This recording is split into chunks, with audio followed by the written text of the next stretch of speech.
Hey, shalom, shalom, shalom. This is Naaman of the DC camp.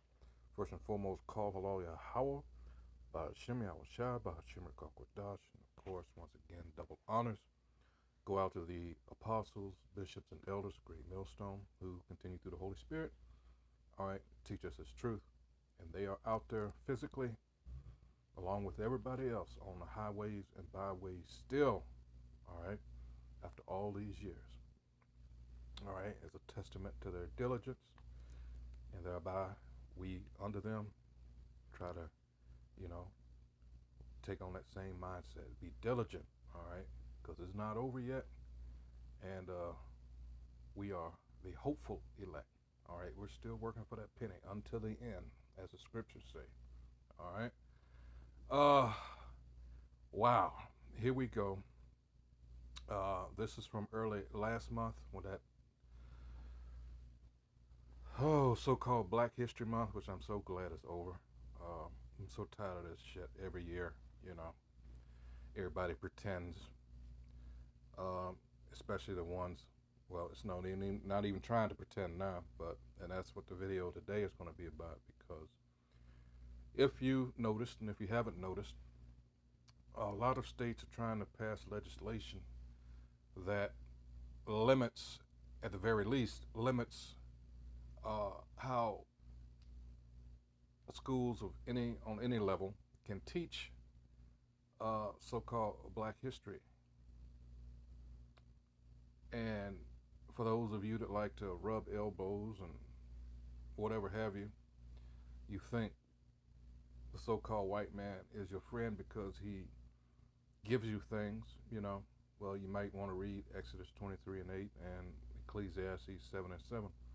This is how one of the ways he keeps you in lockstep, all right? Because he knows you don't have anything, uh, and he can keep you like, you know, well, I'll just promise him this, you know, and they'll do what I want. They'll shut their mouth. Well, that's coming. All right, this is a time now where that's not going to help much at all because these devils are making moves. They realize that they're losing their grip, and this is why, hence the Great Reset. All right, they have to do things different now. It's more control. They think that or feel that they've been laxed. All right, a great weapon of theirs has been their uh, ability to remain hidden, and that's gone now with the advent of technology, specifically the internet. Uh, it's so easy to get information on anybody and anything. So, and then a lot of past wrongs, crimes are being uncovered every day. All right. They thought their wickedness was going to remain hidden, but oh no. No, no, no, no, no, no, no, no. All right. And well, let me get the scripture real quick. That's not how it's done. And more and more, this devil is finding out that he doesn't control. Let's see if I can remember. He doesn't have as much control as he thought it would, or as he thought he did. All right. I may have had it the other way around. Let's see. I think I did. Hold on. Let's see.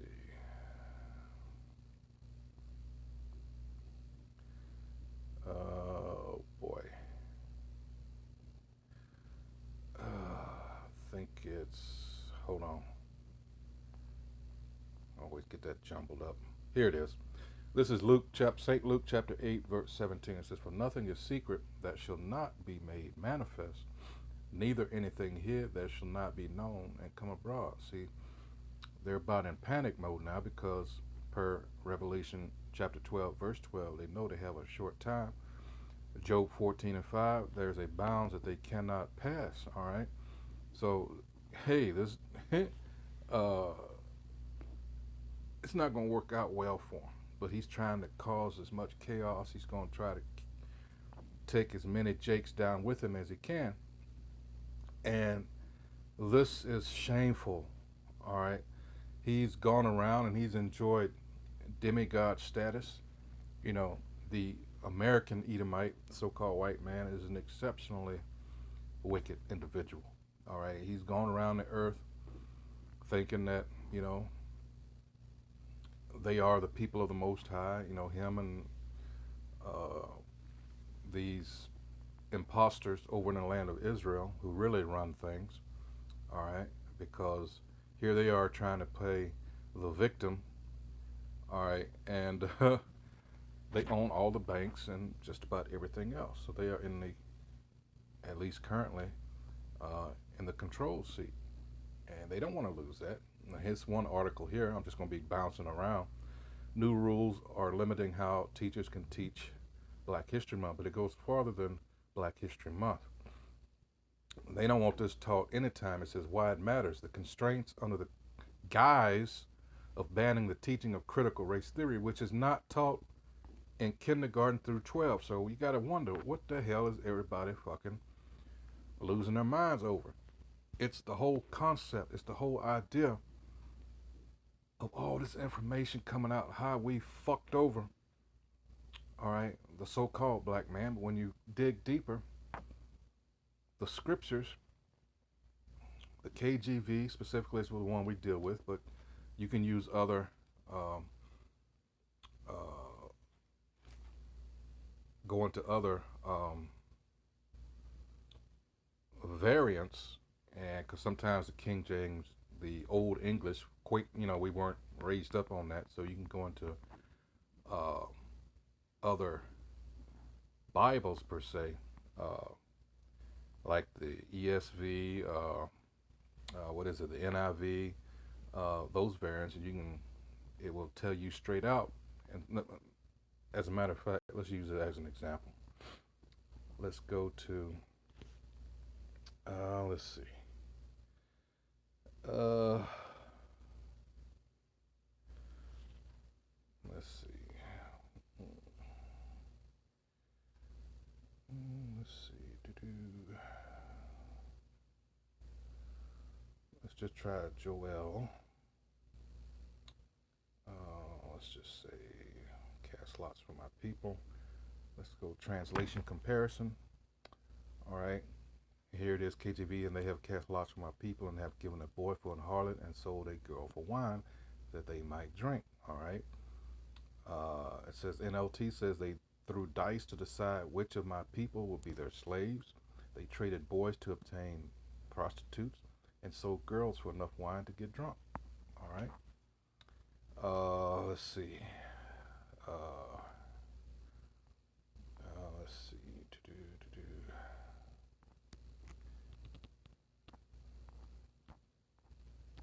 YLT, and for my people they do cast a lot, and they give the young man for an harlot, and the young woman have sold for wine that they may drink. All right, that's simple. You can do that in case you have trouble following, the King James, the old King's English. All right, but they say the same thing. Okay, that's the point. You have to do your studying. All right, you're depending, and this is the mistake a lot of our people made. Up till now, you depend on someone that's been set up in these churches. You become so lazy uh, that you just refuse to do something as basic as go behind and check what this pulpit pimp is telling you. But you got a problem with us when we break things down to basic. All right, and that's what you're supposed to do. You're supposed to go, instead of going to these churches to dance and look at titties and hear these old women talk about each other and other shit, but you just go there for a show. That's not what it's supposed to be about. So that's your fault. All right. We try to give it to you, but we realize also that not everybody's going to get it. It's a large majority of our people. See, these spirits keep coming back. All right. These are the same ones that were back in Yahweh time and before then. All right. That were against him. All right. And that were against the Most High. These are these same spirits coming back. It's not going to work. This time, all right, when we're delivered, 2/3 of you got to go. There's, you're too far gone. All right. Anyway, it says educators embracing so-called Black history have received death threats. Since last year, 14 states have imposed such restrictions through legislation, executive actions, or commission votes. All right. In addition, 35 states have introduced bills or taken other steps to restrict teaching so-called critical race theory. It's nothing theoretical about it. A concept that focuses on the legacy of systemic racism or limit how teachers can discuss racism and sexism. See, the thing is, what they're going to find out and what a lot of other brothers have made videos on is that we didn't just lay down after 1863, the Emancipation Proclamation, in 1865, after so-called, after chattel slavery was so-called abolished, realizing that this devil just shifted gears. All right. But no, we built communities of our own. Between 1865 and the turn of the 20th century, so many of us became educated. And then a lot of times it was just a first or second generation at most, where a lot of our people were, what's the expression the Republicans like to use, pulled ourselves up by bootstraps as if we had any boots to begin with. No, no, no, they didn't like that. So they usually it was, well, it was a Jake that supposedly raped one of their cave bitches, all right? And in the case of Oklahoma, why you know this was bullshit is because the woman who they so-called tried to defend and tried to lynch the Jake, she was working in an elevator, and he tripped getting on the elevator and grabbed her to brace himself. Well, they made a big stink about that, and she told them, no, he didn't do anything. But they did not listen. Why? Because that was the excuse that they needed. Here it was, Jake was doing well. But see, that's the thing. He did not need you. We did not need you. And you couldn't handle that. You got to remember, that's a resource. It was oil, lots of oil there that Jake had control over. All right? You had educated Jake. You had Jake that owned land. But that's the thing. So this lie that they've told to the world that we're lazy, we don't want to work, we don't want to do anything, it's only because we're not pampering them. We're not, their lives aren't as easy as they want. In other words, they want, they want the old days to come back. All right. And, Jim Crow, all that after Reconstruction. They told all these lies, and that devil Woodrow Wilson, who I believed he was big at Princeton. I believe he ran Princeton, so he was privy to a lot of information about us, and he knew, So that's why that W.D. Griffith, Birth of a Nation, he didn't have no problems showing that in the White House. And after that, that's when the Klan came back in a big way. All right. So, having said that, here you are now. It says elementary school teachers, administrators, and college professors have faced fines, physical threats, and fear of firing because of this organized push from the right to remove classroom discussions of systemic racism. Why? And see, that brings up this so-called phenomena. Let me get it real quick. It's called, I thought I had it loaded, it's called white fragility. Now, let's scroll on down. There's a woman that wrote a book about it, and her name is Robin DiAngelo. All right, but here she is right here, Robin DiAngelo. Yeah, I tried to big up the picture, but okay, there she is. All right, so she wrote this book, White Fragility. All right, so here it is, and you know what? Dr. Frances Cress Welsing she was practiced here in D.C. I think she passed away in 2017. She would say, I remember on one interview I watched of her, and she told the interviewer about. She said, "Well, you know, the white man has gone around talking about how superior he is," and she thought about, she said, "Well, someone like that really has a serious um, um, uh, inferiority complex, you know, and that's what this devil is. He knows he doesn't measure up, uh, and he's extremely jealous of us. You got to consider this devil has done, you name it, to us. Um, a lot we're finding out. There's some things we may never know, especially in the flesh. But it's all gonna come out. Trust you me. All right. And he's done all this, and yet we're still here. All right. We've learned how to take, or what's the expression? Take lemons and make lemonade. All right. Here it is. This is it says white fragility. Uh, why is it so hard for white people to talk about racism? Yeah, it is. It is, as Habakkuk second chapter talks about. It is. Here's another one. How white fragility talks down to black people. All right. It says, what is white fragility and why is it a problem? Let's go into that real quick. It says, white people in the United States have protection from racial stress. Engaging in conversations about racism may trigger a range of defensive actions, feelings, and behaviors such as anger, fear, and silence. For the longest time, they would just say, well, you know, more or less what happened to you is your fault. You can't use that as an excuse, which we know is bullshit, but a lot of people fell for that. Like I just told you, in the situation where, or in the cases where uh, it's so many towns that communities that we built and they were destroyed over jealousy and envy. All right. Places that are now at the bottom of lakes. All right.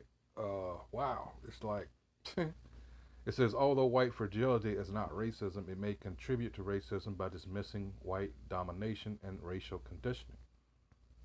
By developing racial stamina, white people can better address racism and strive to become anti. No, there's no such thing because this is spiritual. All right.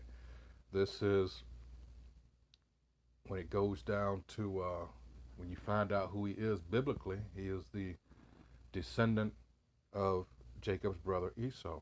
They are red Hebrew Edomites. They are not Israelites. So those people pretending, all right, over there in uh, the land of Israel now, and that's just going to have to be destroyed. All right, it's filthy over there now. Got gay parades and all kinds of shit. Kosher pork. It's nothing. Wow. I mean, plus, show you how stupid they are. It says Israel is possessed. They've talked about ever since 1948 that they, and they tell you too that they've always known who they are, and that flies in the face of Jeremiah 17:4, which that applies only to us, along with the curses that say they would identify, or they would cleave to the real Israelites, and they will help identify who's who. Show you how stupid these people really are once you get into the scriptures and start to understand through the Holy Spirit, of course. But Isaiah 2nd chapter, Malachi 4th, Malachi 4th chapter. I mean, all these clues, all right, and people are still listening to this asshole in the pulpit of these whorehouses they call churches. All right. It says white fragility refers to the feelings of discomfort a white person experiences when they witness discussions around racial inequality and injustice, because they're the ones responsible for our condition, all right, and they maintained our condition, all right. For example, people of color may find it difficult to speak to white people about white privilege. Why? Why would you ever do that? They're never going to restore you. That's the whole purpose. That's Psalms 83rd chapter. Everybody knows who we are. Wherever we go, we're hated.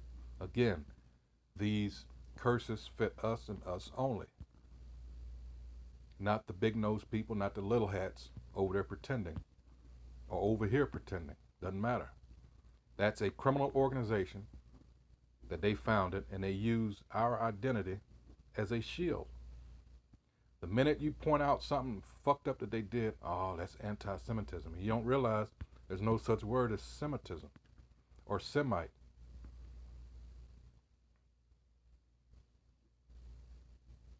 They have conned the world. All right? It says the white person may become defensive and the person of color may feel obligated to comfort. Again, this goes into, a lot of people will say Stockholm. I rather use colonial mindset because it goes deeper.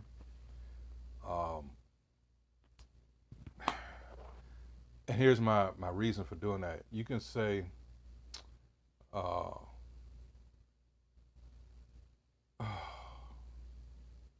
I use colonial mindset because when you think of colonialism, all right, as opposed to the other, this becomes transgenerational, which this is, all right. The other one, I believe that was coined in 1973, and it became popular since the Patty Hearst incident. That can happen days, a week, couple of weeks at the most, all right? But colonial mindset implies this has gone on generation and generation and generation and generation as opposed to Stockholm Syndrome, all right? Just to put that out there. I might bring that up before this video. I didn't want it to go this long before this video ends. It says, white fragility differs from both white privilege and white supremacy, so-called. This is Edomite privilege and Edomite supremacy. Edomite privilege refers to the fact that Edomite people have advantages in society others do not, and that is true. Edomite supremacy is the belief that people with, well, their pale skin are superior. And that's why I use, and I'm going to get it now, that's why I use colonial mindset as opposed to Stockholm Syndrome. All right, let's go there. As soon as it loads, I apologize. I am going to have to, let's see, colonial. Let's see, mind. There we go. So you'll know what I'm talking about. All right, let's go to good old wiki. Colonial mentality is the internalized, which our people have done, attitude of ethnic or cultural inferiority felt by people as a result of colonization. For example, them being colonized by another group. It corresponds with the belief that the cultural values of the colonizer are inherently superior to one's own. And you see that with our people. Southern Kingdom, Judah, you know, in the islands, Levi and Benjamin, you know, Caribbean and all that. Oh my goodness.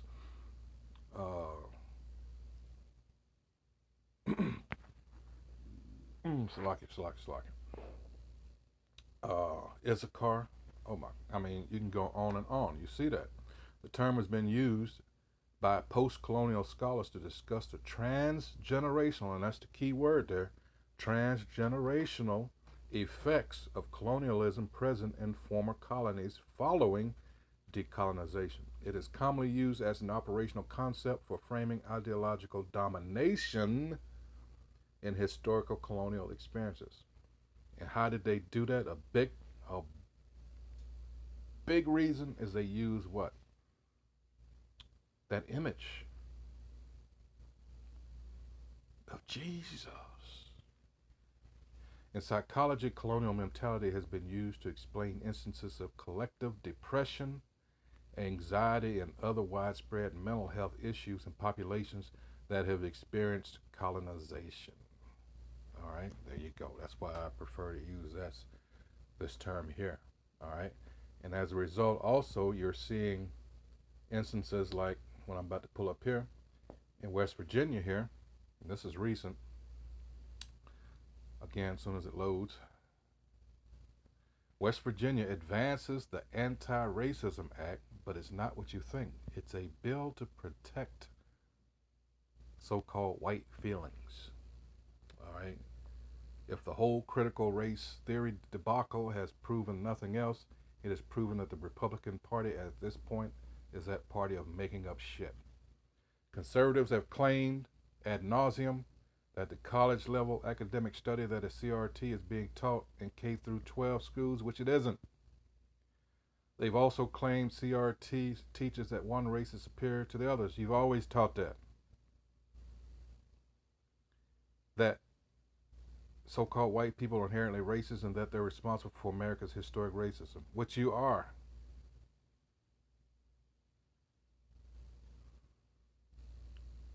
But because white fragility rules America, these straw man arguments swiftly become legally binding policy.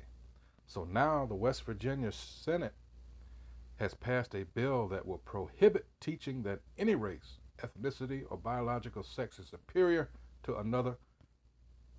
Wait a minute. How the fuck did that? I know. See, here they are trying to squeeze that LGBT shit. You see, these people got to go. Or biological sex is superior to another in public K through 12 schools and colleges, which don't teach any. And the reason I said that about this biological sex, see, you got to be careful about what this devil says and what he prints and what he's trying to get through. All right, that's opening the door to say, for them to wiggle their way in there. All right, talking about biological sex is superior to another. All right, they don't want that, because as you've noticed, if you read in the any article for the last several years, you'll see where it's not saying husband and wife anymore. It will say partners. If you've noticed, all right, some of you may not notice yet, but they're trying to push that, what's it called, androgynous type shit. They have been for a little while now, all right? That's going into that. It says, and these racist lawmakers have the unmitigated caucasity to title the bill the Anti-Racism Act. According to ABC 13 News, the Anti-Racism Act of 2022 passed the Senate by a 21-12 vote on Wednesday and has been sent to the House. The bill is similar to the Anti-Stereotyping Act, which was halted in the House Judiciary Committee. When so-called black people complain about racism and stereotyping, we get told we're playing the race card. When so-called white people complain about racism and stereotyping, policy gets made. That's how white privilege works. And that's why CRT, a study that examines how race affects law and other institutions, is necessary.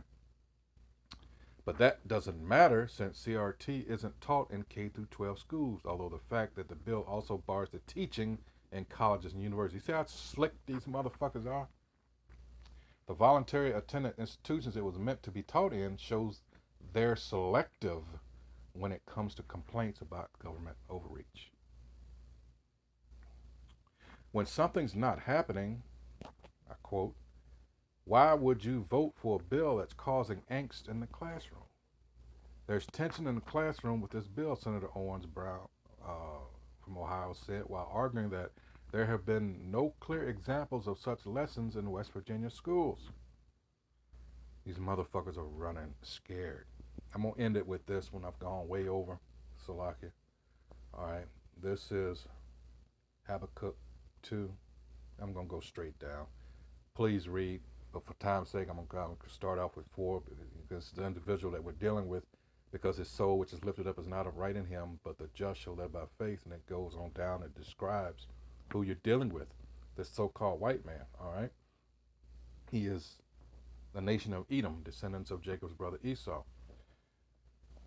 And this is what he's done. And now he's complaining. All right. It says, woe to him that giveth his neighbor drink, that puttest thy bottle to him, and makest him drunken also, that thou mayest look on their nakedness. This is both literal and figurative. All right. He went around the world in the uh, sense that his doctrine, his philosophy that he's exposed the world to, they found out that no, this is some bullshit. This is wicked,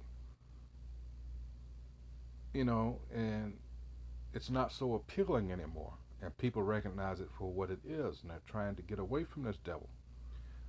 16, thou art filled with shame for glory. You went around the world, you're supposed to be this moral paragon. You enjoyed, like I said, demigod status in the world up until now because of the advent of modern technology and, you know, uh, these search engines. Everybody can find, or it's so much easier to find out certain information. It says, thou art filled with shame for glory. Drink thou also. This is going to turn around on you. And it is. And let thy foreskin be uncovered. The cup of the Most High Yahweh's right hand shall be turned unto thee, and shameful spewing shall be on thy glory. Yeah, you went around the world, usually so righteous and all this, and everybody's finding out you are a piece of shit. All right? You are a piece of shit, you fucking devil. A people that cannot defend themselves. All right? And even in our lowest state, we've proven to be better than you, you piece of shit. And you can't stand it. You've done everything that you could. All right? You destroyed our image to those around the world. Look at those lazy niggers. To the point where other dignitaries have commented that this place would be better without us. Again, that Psalms 83 and other scriptures, because we are hated, because the very situation, once you find out and learn to read the scriptures correctly and pray and get the understanding, you understand that this is about us all along. And you will come to realize that a whole lot of people knew this all along. Hence, I refer to again Psalms 83. They don't want us back in power. All right? So don't, you rubbing elbows with these other nations, fuck them. All right? Because they all took part in our downfall and keeping us this way. Hey, so with that, once again, I really didn't intend for it to go this long, but hey, it gets you hot under the collar, as the expression goes. And you got to let it out. Hey, so with that, shalom.